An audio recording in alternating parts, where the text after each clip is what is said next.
Budget બાદના કારોબારી સપ્તાહના પ્રથમ દિવસે શેર બજારમાં ધડાકો જોવા મળ્યો છે। સેન્સેક્સમાં 7 પોઈન્ટથી વધુનો કડાકો થયો છે। નિફ્ટીમાં 230 પોઈન્ટથી વધુનો કડાકો, 700 પોઈન્ટના કડાકા સાથે સેન્સેક્સ 76,800ની સપાટી પર, 230 પોઈન્ટ કડાકાની સાથે નિફ્ટી 23,250 પર પહોંચી ગઈ છે। તો બજેટ બાદ આટલા મોટા ઉલટફેર અત્યારે હાલ જોવા મળી રહ્યા છે। એક સાથે શેરબજારમાં કડાકો જોવા મળી રહ્યો છે।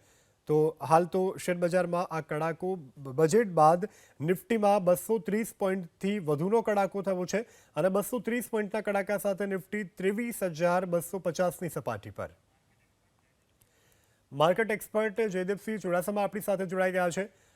જયદેવભાઈ, બજેટ જાહેર થયું અને ત્યારબાદ શેરબજાર અત્યારે સતત ડાઉનમાં જોવા મળી રહ્યું છે। આવનારા દિવસોમાં બજેટની શેરબજાર પર કેવી અસર રહેશે?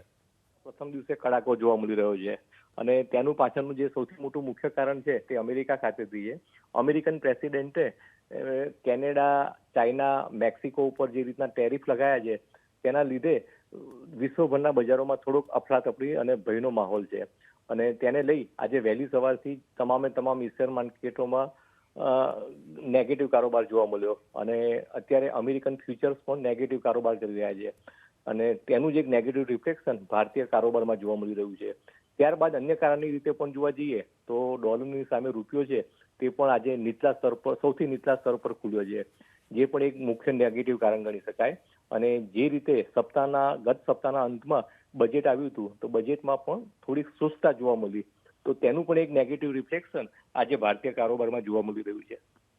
જી જયદેવસિંહ, આપ એબીપી અસ્મિતા સાથે જોડાવા બદલ, વાતચીત કરવા બદલ આભાર।